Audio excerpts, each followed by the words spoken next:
네, 반갑습니다. 우리 세 가지 여러분들을 섬기고 있는 최수정 목사 인사드리겠습니다.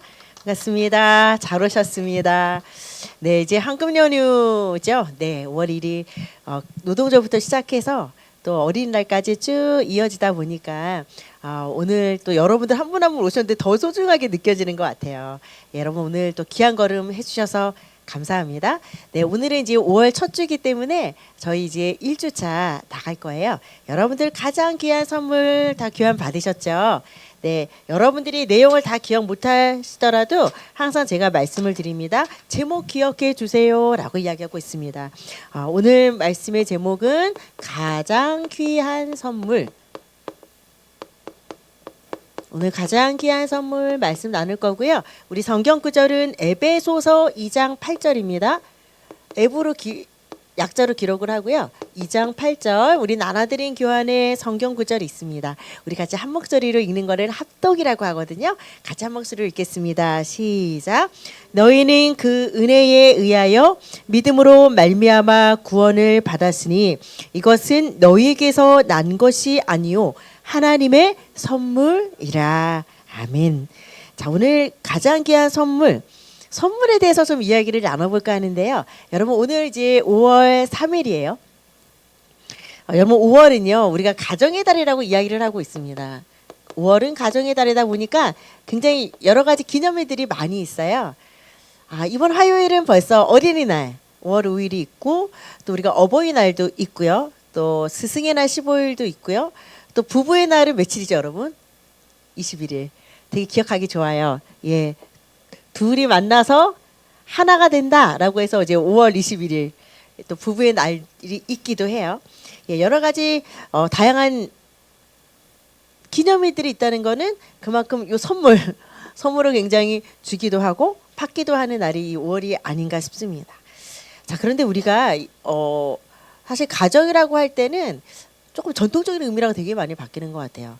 옛날에는 좀 전통적인 구조는 부모 플러스 자녀, 이걸 우리 어떤 가정의 형태로 생각을 했다면 지금 이 시대는 사실 1인 가정도 있고, 그리고 또 이혼이나 사별을 겪음으로 해서 한부모 가정도 있고, 또 부모 없이 이제 조부모, 조손 가정이라고 해서 할머니랑 사는 그런 가정도 있고, 또 다문화 가정들도 굉장히 많이 있어요. 그래서 저희 교회는 7개의 이 다문화 국들이 있어요.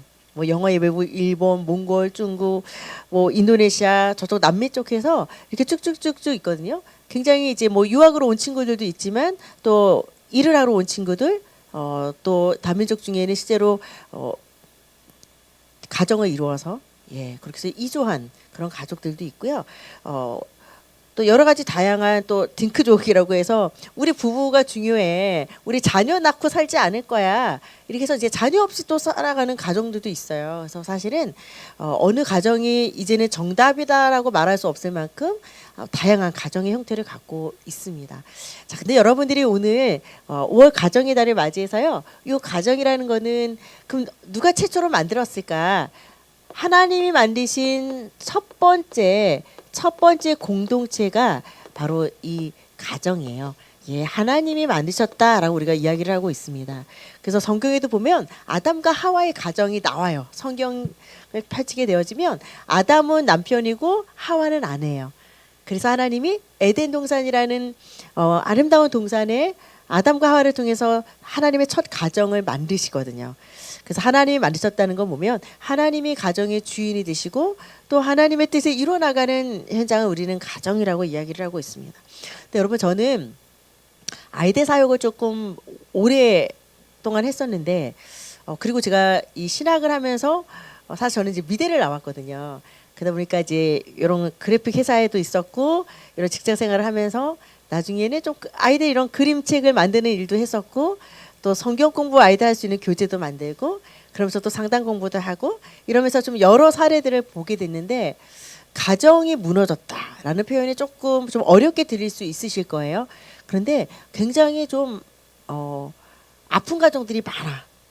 진짜 아픈 가정들이 많이 있는데 우리가 볼 때는 내가 없는 문제, 나는 문제가 있는데 저 집이 없어. 그럼 되게 부럽잖아요. 근데 막상 그 집으로 가보면 그 집은 또 내가 없는 문제가 있어요. 그래서 우리가 볼 때는 와 부럽다. 사람들이 좋은 사진들만 올리잖아, 솔직히. 근데 집집마다 들어가 보면 문제 없는 집들이 없더라고요. 굉장히 좀 마음 아픈 사연들이 많은 가정들도 많이 있고, 그리고 차마 남들한테 오픈하지 못하는 그런 문제들도 많이 있어요. 그러니까 일단은 저는 서사 부모랑 자녀가 산다고 해도 요즘은 그러니까 저희 집만 해도 보면은 이제 부모님이랑 언니 위아래층으로 살거든요. 그러면은 벌써 한 집에 위아래층 살아도요, 다 이거 스마트폰으로 밥 먹으러 내려와라 막 이러지. 벌써 대화가 벌써 적어질 수밖에 없어요. 그래서 가정마다 이런 관계가 단절되고 대화가 많이 좀 이루어지기도 하고. 여러분, 누구한테 가장 많이 상처를 받으세요? 저는 저희 가정을 보니까 가족한테 상처 되게 많이 받아요. 사실 남들은 상처를 줘도 아유 제가 뭘 안다고, 거기 안 보면 그만이야. 안 보면 그만이고, 또 날 모르니까 상처를 줄 수 있는데, 의외로요 가장 나를 알아줄 것 같고 가장 이해를 해줄 것 같은데 가족이 제일 많은 상처를 줘요. 그러다 보니까 사실 제일 아파. 그 상처들이 제일 아프기도 하거든요. 그래서 가정은 어찌 보면은 우리가 휴식처 안식처라고 얘기하지만 전쟁터일 때가 많아요. 배들이 항구에 들어와서 정박을 하고 조금 이제 배들이 딱 쉬어야 되는데, 오히려 풍랑만한 바다처럼 가정이 그런 경우가 많아. 그래서 저도 어릴 때 저를 딱 생각해 보면은, 어린아이라고 상처가 없냐? 어린아이지만 생각 많아요. 근데 제가 얘기하면은 부모님이 충격받을까봐, 우리가 속상할까봐 얘기 안 하는 것 뿐이지, 어리면 어린 대로 상처 많고요, 크면 큰 대로 상처가 많아요. 근데 집안의 특징이 뭔지 아세요, 여러분? 다 피해자야. 나는 부모한테 상처받았으니까 부모님은 가해자가 돼야 되잖아요. 근데 부모님은 내가 미안하다고 안 해, 부모님은 또 피해자야. 그러니까 죄송해요. 집구석을 가만히 보면은요, 다 피해자만 있어. 내가 가해자예요, 내 탓이에요 하는 사람이 아무도 없다요. 그래서 제가 저희 가정도 그랬던 것 같아요. 저희 가정도 질병도 많았고 싸움도 많았고. 그래서 저는 어느 정도로 제가 왜곡된 사람이었으면, 부모님 또래 분이 손을 잡고 걸어가, 그러면 저는요 불륜이다 이렇게 보였다니까요. 되게 이상하죠. 그게 부부가 그럴 수 있거든. 지금도 오다 보면은 노부부가 이렇게 손잡고 이렇게 걸어가. 그러니까 교회 가시나 봐. 너무 그 뒷모습이 예뻐. 어머, 어떻게 저렇게 나이 들어 살 때까지 손을 꼭 붙잡고 걸어갈 수 있지? 아주 싸우는 것만 보고 크면요, 부부가 손잡고 가는 것도 부부가 아닐 거야. 부부가 아닐 거야. 얼마나 제가 왜곡된 눈을 가졌는지 아시겠죠, 여러분? 그래서 제가 가정이 정말 가장 기초적인 사회라는 것이 거기서 굉장히 많은 게 형성이 되어져요. 그럼 내가 접했던 첫 번째 사회고, 부모님은 나에게 첫 번째 교사였고, 그 가정이라는 곳은 나에겐 최초의 학교였기 때문에 거기서 배운 대로 인격도 만들어지고 그렇게 세상관이 만들어지는 것 같아요. 그래서 저는 항상 우리 집은 왜 그럴까? 각자 개인을 보면 괜찮거든. 나름대로 나름대로 성실하게 살아내는데 합치면 싸움이야. 그리고 각자 자기 아픈 얘기, 속상한 얘기, 나 알아주지 않는 것 때문에 속상해하고. 근데 제가 이런 부분들이 예수 믿고 굉장히 많이 좀 치유가 됐어요. 그러니까 전혀 안식처가 되지 않았던 그 가정이, 제가 예수님을 믿고 나서 우리 집이 절대 행복할 수 없었던 이유를 제가 알았어요. 그러니까 부모님도 각자 다 피해자인 거예요. 제가 우리 부모님이 나름대로 성실하게 살았지만, 그 가정을 만드신 분이 하나님이고 가정의 주인이 하나님이신데, 하나님을 알지 못했고 하나님이 주시는 그 사랑과 그거를 누리다 보니까 쌈박질밖에 안 돼. 그래서 제가 부모님을 향해서 항상 나를 힘들게 하는 분, 가해자, 약간 이런 관점으로 부모님을 바라보고 성장을 했다면, 지금은 좀 치근해요. 좀 나이가 들어서 치근해진 것도 있지만, 부모님도 이런 삶을 원치는 않았겠구나. 우리 부모님도 나름대로 이런 꿈을 꾸고 살았겠구나. 제가 어릴 때 사실 여기 교환에 제가 나름대로 공부할 걸 늘 써가지고 와요. 근데 맨날 이렇게 써있지도 않은 말을 내가 떠들 때가 있어요. 죄송해요. 그런데 또 하나님 이런 얘기를 또 하게 하실 때가 있어요. 저는 제가 어렸을 때 아버지가 41살이었을 때가 기억이 나요. 그때는 엄청난 나이였어요. 그 나이가 어린 나이한테는, 그 나이는 막 너무너무 진짜 어른이 되고 너무너무 중년의 나이인 줄 알았어요. 근데 제가 그 나이를 훌쩍 지나서 50대 중반이 돼 보니까 너무 어린 나이예요. 옛날에 막 대학생하고 막 군인 아저씨 이랬다요. 막 군인 아저씨? 근데 지금 보면 애송이들인 거예요. 우리 아버지도 그 당시에 진짜 엄청난 이 빚에 저희가 시달려서 저희 가정이 막 집단 자살을 하려고 저희 가족들이 다 같이 죽어버리자. 어릴 때 제가 얼마나 무서웠겠어요. 다 같이 죽자고 했을 때. 근데 저희 아버지가 41살에 얼굴이 노래서 그 빚독촉을 받고 식사를 못하고 막 그 굶으면서 일하고 다니고 이랬던 게 생각이 나서 내가 어릴 때 돈을 모았단 말이에요. 엄마 아빠 이 돈 모으면 1, 2만 원 모으면 밥을 먹을 수 있을까? 뭐 집 내가 빚은 못 갚아도. 생각해 보니까 41살이라는 나이가 지금도 결혼 안 한 41살 노총각들 많아. 그냥 젊은 나이인 거예요. 부모님 어린 나이에 볼 때는 나한테는 굉장히 큰 나이였지만 우리 부모님은 그 나이가 굉장히 어렵고 굉장히 큰 일들을 겪었었구나. 되게 아픈 일들을 많이 겪었었구나라는 걸 이제야 좀 나이가 드니까 보여지기 시작해요. 자, 여러분들이 오늘 이제 가정의 달이에요. 가정 정말 가족들을 못 보는 분들도 계실 거고 떨어져 있고 또 이별을 겪으신 분들도 있을 거고 이번 주 저는 이제 장례를 또 치르고 왔었거든요. 66세 된 우리 성도님이 돌아가신 장례였는데 가보니까 38살, 31살 된 남매가 그 장례를 치르더라고요. 어머니는 이미 10년 전에 돌아가셨대. 그럼 31살 된 그 따님은 21살 때 어머님이 먼저 떠난 거지? 그리고 지금 31살 때 아버지가 66세로 돌아가신 거예요. 지병으로. 그 남매가 그렇게 장례를 치르면서 그 나이가 많은 나이가 또 아니더라고요. 38, 31살이라는 나이가. 그런데 이 친구들이 보니까 지금은 이제 다른 교회에서 신앙생활 하는데 전에 우리 예원교회에서 대학부까지 다녔던 친구고 한 명은 제가 소년국이라 해서 5, 6학년 초등학교 5, 6학년 아이들이 제가 한 8년 동안 교회에서 가르쳤거든요. 그때 그 소년국 친구인 거야. 그러니까 제가 목사 되기 전에 전도사 시절에 저를 기억을 하고 있어. 나는 그 아버지 장례를 치러주러 간 건데 그 자녀들이 우리 교회 출신이었던 것도 몰랐어. 나 가서 알았어요. 그러니까 조금 더 측은하더라고요. 이렇게 부모를 먼저 떠나보내는 그런 가정도 있고 여러 사례들을 이렇게 좀 보게 됐습니다. 여러분 가정에서 참 많은 상처들도 내가 주기도 하고 받기도 해요. 그리고 풀리지 않았던 그런 의문점도 되게 많으실 거예요. 왜 내 부모는 저렇게 살 수밖에 없지? 우리 가정은 왜 나름대로 열심히 살았지만 왜 맨날 이 모양 이 집구석이지? 근데 그런 부분들이 예수 믿고 상당히 많이 저는 답을 얻게 됐습니다. 오늘도 여러분들이 그런 시간이 되셨으면 좋겠어요. 그냥 가정에 따른 어떤 행사가 있고 가정은 뭐 어떤 뭐가 있고 이론적으로 아는 것도 중요하지만 저는 우리 새가족분들이 하나님 원하시는 진짜 아름다운 가정들을 여러분들이 새롭게 만들어 가셨으면 좋겠습니다. 왜냐면 우리 가정 하나 회복시키셨거든요.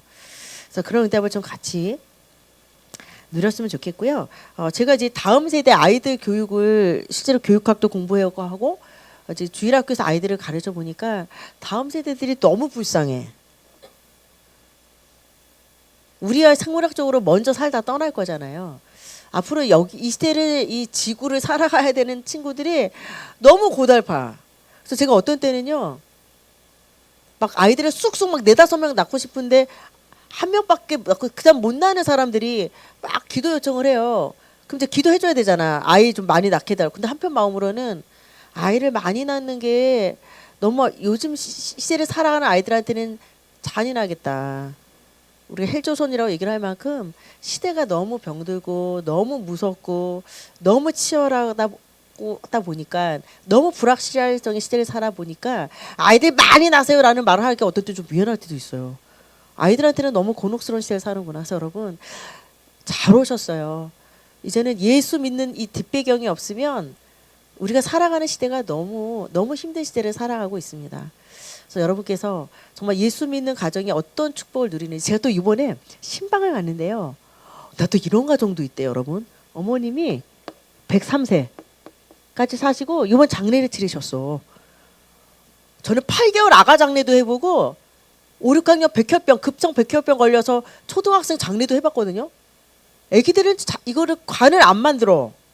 진짜 애기들은 사각개짝 같은 조그만 데다가 애기가 조그마니까 관도 조그매. 그 냉동실에 넣어놨다 거기서 바로 화장터로 가요.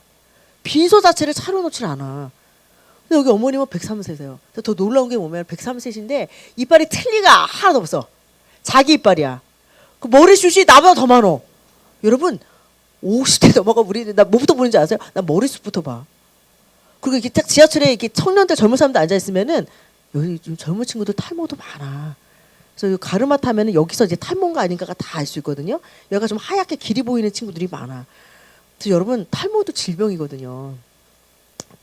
제가 병원 가서 문의해봐서 알아. 그래서 제가 보면은요 머리숱 많은 사람들이 그렇게 부럽다요. 머리 하나 심는 게 얼마인데요? 그 탈모 머리 심는 게 800이에요. 근데 어찌됐건 그 어머님은 머리숱이 많아. 그 이빨도 자기 이빨이야. 그리고 지병이 한 번도 없었어. 약간 치매 기운이 살짝 올라왔다가 이 가족들하고 다시 생활하시면서 혼자 생활하다가 같이 생활하시면서 정신을 맑아지셨어요. 그 어머님은 그냥 자연스럽게 그냥 노안으로 가신 거예요. 와, 그런 집도 있대요. 103세인데 97세 사진이 걸려있더라고. 내가 그 집에 이제 위로하려고 예배 갔는데 어머니 97세 예배인데 솔직히 딱 한 70대 후반에서 80 정도로밖에 안 보여. 머리숱 많죠? 그 얼굴이 고와. 근데 어머님이 권사님이셨고 아버님이 장로님이셨는데 어머님이 그 뭐 하셨냐? 고기보다는 소식하시고 뭐 생선 좀 드시고 육식 잘 안 하셨고 소식 그리고 많이 움직이시고 그리고 성경 말씀을 계속 암송하시고 그러니까 이게 머리가 계속 회전하신 거. 야, 나 103세 어머님 장례 또 처음 봤어요. 자, 여러분 진짜 우리가요 찬양하고 말씀 읽고 박수치고 이런 사람들이요 훨씬 이 암세포를 막을 수 있는 NK 세포가 더 활성화된다 그러잖아요. 그래서 내가 그거를 확인하고 왔어요. 그래서 여러분들 장수하실 거예요. 우리가 아프게 골골백세가 중요한 게 아니라 사는 날 동안 참 행복하고 건강하게 사는 게 중요하잖아요. 근데 제가 그거를 이 가정을 보고 이번 주에 보고 왔어요. 66세 아버님의 장례도 받고 어린 나이에 장례도 치르지만 때로는 정말 이렇게 예수 믿으면서 장수회복을 누리는 분들을 보면서 되게 많이 도전을 받고 배우게 되어집니다. 여러분을 통해서 그런 가문과 가정이 만들어졌으면 좋겠어요. 내가 흑시저고 내가 이런 상처를 받고 이런 어려운 과정에서 자라서 하더라도 그거는 이미 지난 거잖아요. 지나간 과거를 붙잡고 내가 아팠던 기억을 하기보다는 앞으로 살아갈 날들을 내가 어떻게 살아낼 것인지가 저는 참 중요한 것 같아요. 여러분들이 앞으로 정말 하나님 말씀 속에서 정말 내 후대와 내 가정을 위해서 기도하는 그 한 사람이 된다면 제가 볼 때 여러분을 통해서 하나님이 정말 예쁜 명문가를 만들어내실 거예요. 예, 그런 증거들을 사실 목사로서 굉장히 많이 보고 있습니다. 자, 여러분 그러면 오늘 선물인데요. 자, 에베소서 2장 8절 너희는 그 은혜에서 믿음으로 말미암아 구원을 받았대요. 근데 이 구원은요 하나님의 선물이래요. 여러분들 교회 그냥 오늘 한번 와주신 분들 계시죠? 아유 내가 한번 와줬다.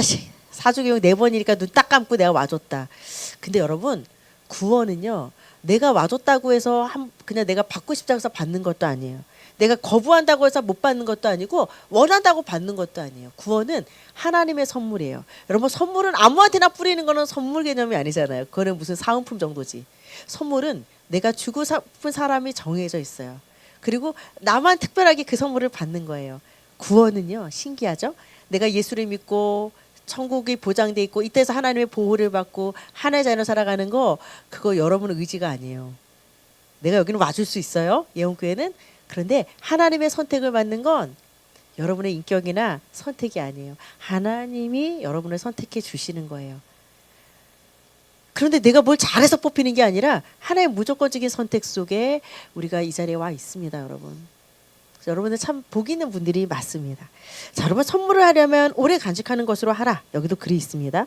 자, 제가 밑에 글을 읽어볼게요. 선물이란 말처럼 가슴을 설레게 하는 말이 드물죠. 남에게 주는 것도 기쁘지만 내가 받으면서 더없이 행복해요. 받을 사람은 우선으로 생각을 해요. 내가 누구 줘야 되겠다. 이왕이면은 몹쓸 거 안 주잖아요. 내가 봐도 좀 소중한 거, 조금 돈 투자해서 정성이 들어간 거, 그걸 줄 때 상대방도 기쁨이 되어진단 말이에요. 자, 세상의 선물은요. 근데 쓰다 보면은 좀 소비성도 있고, 쓰다 보면 좀 질리기도 해. 그 유행도 타, 솔직히. 저 옛날에 받았던 선물을 지금 하려고 보니까 촌스럽더라고. 이게 그때 시계를 놓치니까. 근데 이 구원이라는 하나님이 주시는 하나님의 자녀가 되는 선물은요. 촌스러운 법이 없어요. 유행도 타지 않습니다. 그런데 특별한 여러분들이 오늘 그 선물을 받으실 수 있습니다. 자, 그러기 위해서는 첫 번째 여러분 만남이 너무너무 중요해요. 여러분 저는 참 중요한 만남들이 몇 개 있었어요.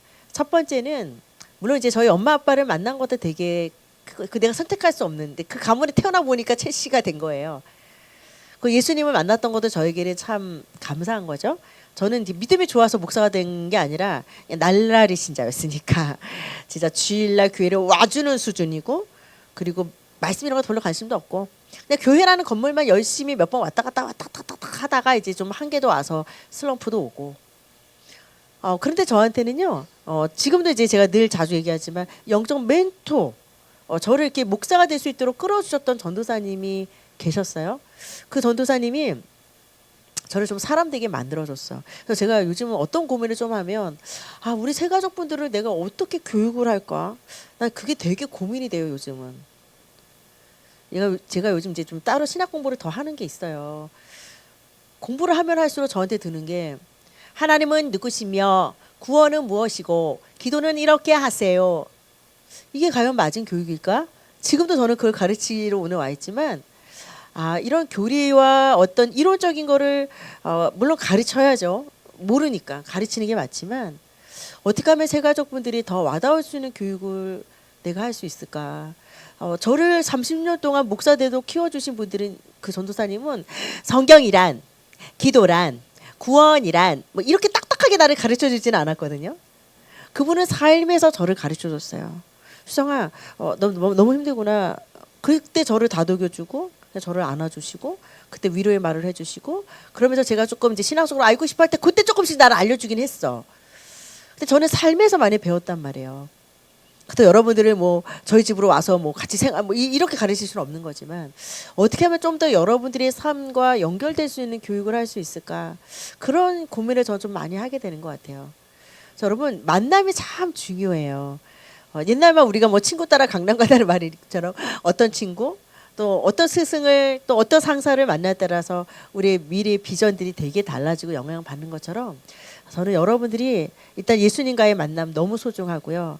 그리고 정말 우리 예원교회 안에서 좋은 만남들을 좀 많이 가지셨으면 좋겠어요. 이왕이면 내가 좀 영향을 줄 수 있는 만남보다는 영향을 받을 수 있는 만남이 좀 성장을 해요. 우리가 이제 아이들을 내 또래보다 어린 아이들이랑 놀면은 좋긴 하지만 배우지는 못해. 그 아이들이 오히려 영향을 받지만, 사실 나보다 좀 선배, 또는 나보다 인생을 좀 겪고 나보다 믿음이 좋은 이런 좀 윗사람들을 만나고 그걸 겪었던 선배나, 그럼 되게 많이 배우는 것들이 있거든요. 아무쪼록 여러분들이 인생은 만납니다. 바로 오늘 창조주 하나님과의 만남이 오늘 있으시기를 바랍니다. 하나님의 창조하신 최초의 가정이, 그다음 보면은 첫사람 아담과 하와 부부예요. 하나님이 에덴 동산에 정말 아담 하와를 통해 아름다운 가정을 하나 만드시는데요. 하나님의 형상으로 하나님이 여러분들을 만드셨어요. 하나님의 형상? 그럼 하나님도 이렇게 눈이 있고 코가 있고 이렇게 인간의 형상으로 만들었다는 건가? 그렇지는 않아요. 여러분들이 하나님의 형상이라는 거는 여러분만 하나님을 믿을 수 있고 하나님과 소통할 수 있어요. 여러분, 동물이, 개나 고양이가 예배를 드리거나 하나님 앞에 기도하는 법은 절대 없어요.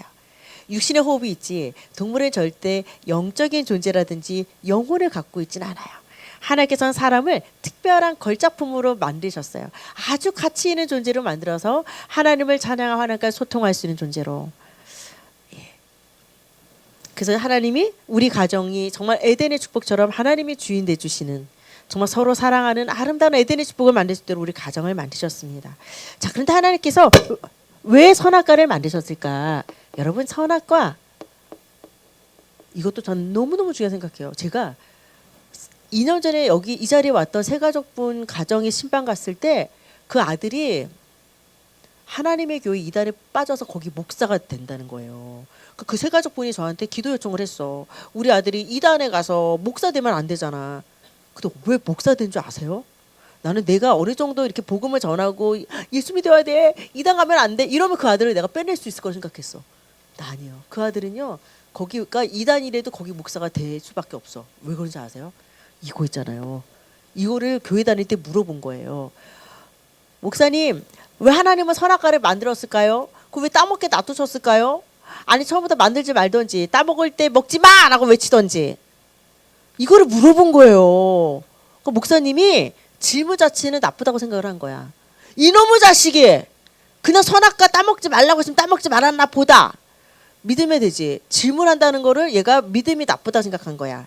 의심하고 불신한다고 생각을 해서 혼을 내버린 거야. 혼을. 그 이 친구는 궁금했거든. 그 이제 집에 혼자 이렇게 있는데 거기서 온 거야. 하나님 교회에서 온 거예요. 그러니까 아직 어린 나이에 이단인지 뭔지 모르니까 선악과를 물어봤겠지. 그러니까 친절하게 알려줬어. 그런데 이제 성경적으로 올바르게 알려주지는 않았겠지만 어쨌든 자기들만의 이론으로 갖고 가르쳐줬는데 이 친구는 그 친절함이 너무 좋았던 거야. 그래서 엄청 열심히 다니기 시작해서 거기에 열렬 신자를 넘어서 거기 목사가 되기로 작정을 한 거예요. 아마 목사 안수 받았을 거예요. 그때가 이제 뭐 목사 안수 막 그 해 받는다고 막 그랬거든요. 난 너무 속상하더라고요, 여러분. 여러분, 질문은 되게 건강한 거예요. 실력 있는 사람이 질문을 해. 내가 공부를 못 해봐서 알아요. 질문도요, 공부 잘하는 애들이 물어도만. 그것도 뭔지 아는 사람이 질문하더만요. 개념이 없으면 질문을 일단 못 해. 내가 뭘 모르는지 몰라. 그리고요, 또 반대로 질문하면서 실력도 늘어. 그래서 저는 질문은요, 굉장히 내가 성장하고 실력을 느는 거에 선순환이라고 생각을 해. 질문하면서 실력도 늘고 또 실력 있는 사람이 질문을 하기도 하고. 그래서 그 친구는요, 예수 안 믿으려고 질문한 게 아니라니까요. 잘 믿어보려고 질문한 거야. 왜 혼내냐고요. 내가 볼 때 그 목사님 혹시 답을 모를 수도 있어. 답을 모르니까 하는 거 아닐까? 막 이런 생각도 들어요. 질문은 되게 건강한 거예요, 여러분. 저도 어릴 때요, 이런 거 하나 안 풀어주는 것 때문에 괜히 하나님을 고약한 영감탱이, 고약 그거 만들어 놓고 따먹나 안 따먹나 안 보다가 따먹으니까 탁 혼내주는 아주 못된 할아버지 갖다 대니까 내 마음에. 저는 되게 질문이 많았는데요, 이 자신이 없었지. 손들고 물어볼 자신도 없었고 또 그것도 몰라 이럴까 봐 못 물어봤어요. 그것도 모를 수 있지. 어떻게 다 알아요? 모를 수 있지. 선악과, 여러분, 그 당시에 성경이 없잖아요. 하나님의 말씀이었어요. 그리고 선악과는요, 하나님이 정하신 법이에요. 이거 따먹으려고 만든 과실수가 아니라 하나님의 법이에요. 인간은 하나님과 함께하지만 하나님의 영역으로 넘어올 수는 없어. 하나님은 창조주고 인간은 어디까지나 피조물이야. 그래서 하나님과 인간 사이의 경계선으로, 그리고 반드시 인간은 보이지 않지만 보이지 않는 하나님과 함께할 때 우리는 행복하게 만들어진 거야. 제발 그것 좀 기억해. 기억장치로. 그리고 하나님과 인간 사이에 넘지 못할 그 경계선과 구분점을 분명히 주신 거거든요. 그리고 하나님 반드시 죽으리라. 물론 따먹고 죽지는 않았어요. 그러나 그 선악과를 먹으면 죽으라는 거 보면은 우리의 영이 죽어버린 거죠. 하나님과 함께해야 되는 그 영이 죄를 지음으로 그 영이 완전히 타락한 인간의 영이 이제 떠났던 걸 하나님과 함께할 수 없는 상태가 된 겁니다. 자, 그래서 세 번째 인간의 타락은요, 뱀의 욕을 하죠. 그 선악과를 따먹어. 그러면 너가 하나님처럼 될 거야. 기가 막혀요. 하나님처럼 된다? 너무도 여러분 멋진 유혹이지 않습니까? 그 뱀의 유혹에 넘어가서 결국 하나님 먹지 말라 그 선악과를 따먹는 범죄를 짓게 되어지므로, 이건 보면은 하나님 말씀에 불순했다는 건 하나님 필요 없어. 인간 스스로 신이 될 수 있고 내가 하나님 자리에 쓰겠어 라는 무서운 교만이거든요. 자, 이 선악과 범죄로 말미암아 모든 인간은 이제 하나님과 단절되어져요. 왜 하나님은 스탑! 따먹지 마라고 외치지 않았을까? 하나님은 우리에게 자유의지 주셨어요. 여러분들이 오늘 여기에 걸어오신 것은 여러분의 그래도 내가 선택할 수 있는 의지가 있었거든요.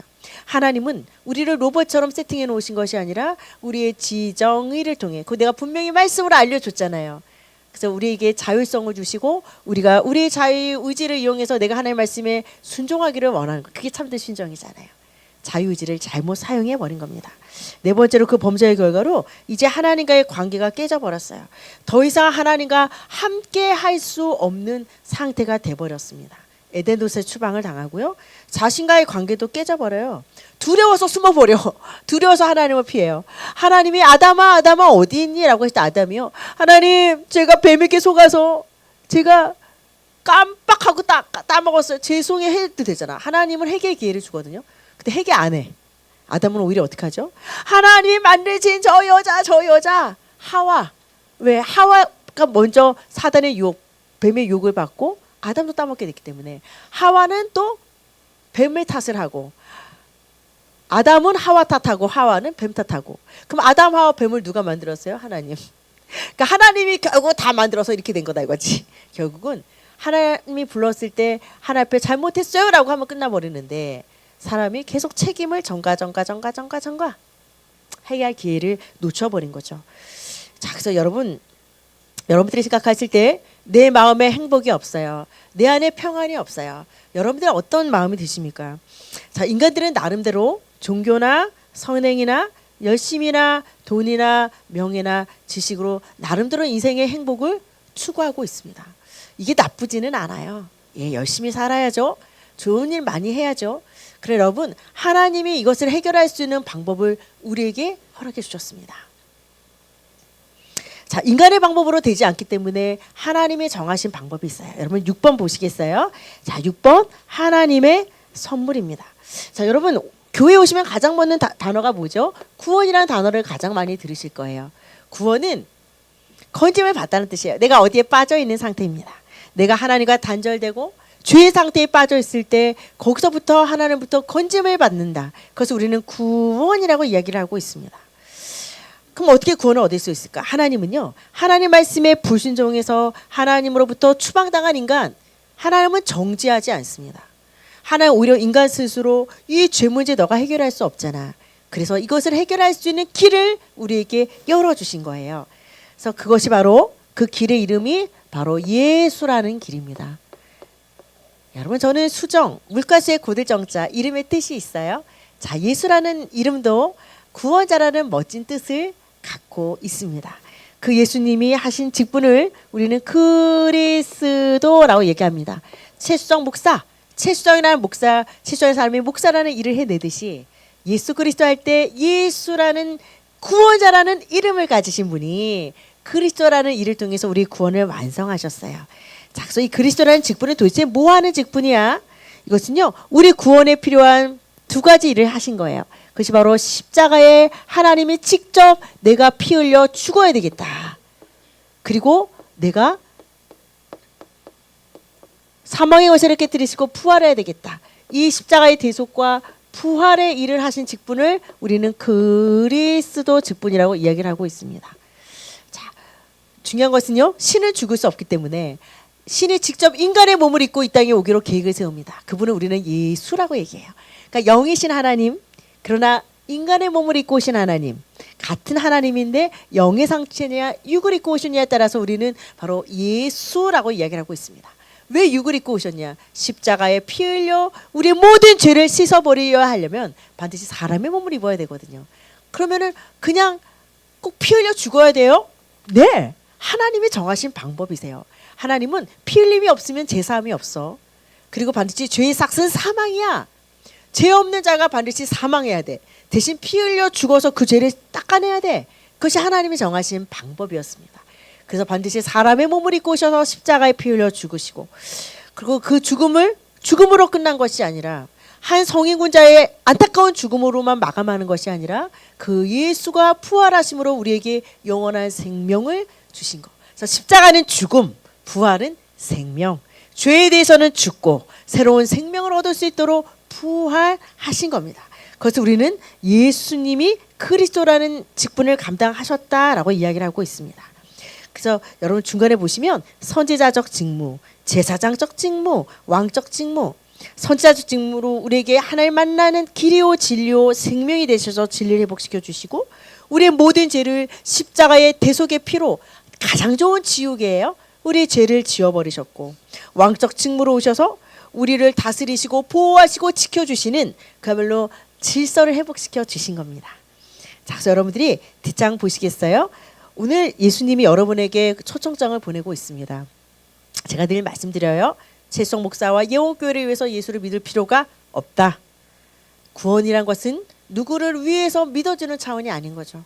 그럼 여러분 필요성을 못 느끼면 여러분들은 교회 사실 사주교육 끝나면은 여기 더 올 이유가 없으실 거예요. 내가 밥을 먹는 거, 내가 잠을 자는 거, 누구를 위해서 한다기보다는 내가 살기 위해서, 의식주를 위해서 먹고 잠을 자야 되듯이 똑같습니다. 이 구원의 문제는 누구를 위해서 하는 것이 아니라 내가 하나님을 만나는 것은 아주 근원적인 문제가 해결이 되어지는 것입니다. 내가 무슨 죄인이야? 라고 말하는 분이 있지만 내가 죄인인 것을 고백하는 죄인이 있습니다. 자, 이 시간 여러분들이 예수님 나의 구주를 여러분 믿기를 원하십니까? 예수님은 믿기 원하신다면 오늘 누구든지 그 예수님을 나의 유일한 구원자로 만날 수 있는데요. 중요한 거, 여러분 어떤 선행, 지금부터 100만 원씩 거둘 테니까 구원 얻을 돈을 내세요. 그런 법은 없습니다. 이미 예수님이 십자가의 대속과 부활 사건으로 구원에 필요한 모든 조건과 삭스를 다 지불하셨기 때문에 여러분들은 오늘 그 예수를 믿기만 하면 하나님의 자녀로 변화받습니다. 자, 그 밑에 있는 고백의 기도를 따라서 함께 할 건데요. 여러분 눈을 좀 감아주시고요. 손을 동그랗게 모아주시고 중요한 거 여러분들의 마음의 문을 활짝 열어주세요. 그리고 인격적인 이 예수님은 도둑이 아니어서 여러분의 마음을 억지로 담 넘어서 들어오지는 않습니다. 여러분들의 마음의 문을 열어주시고 오늘 예수님을 나의 구주로 확증하고 만나는 시간 갖도록 하겠습니다. 함께 고백하겠습니다. 하나님, 지금 이 시간 복음을 듣고 나 자신이 죄인임을 깨닫고 모든 죄를 회개합니다. 나는 예수님을 믿고 싶습니다.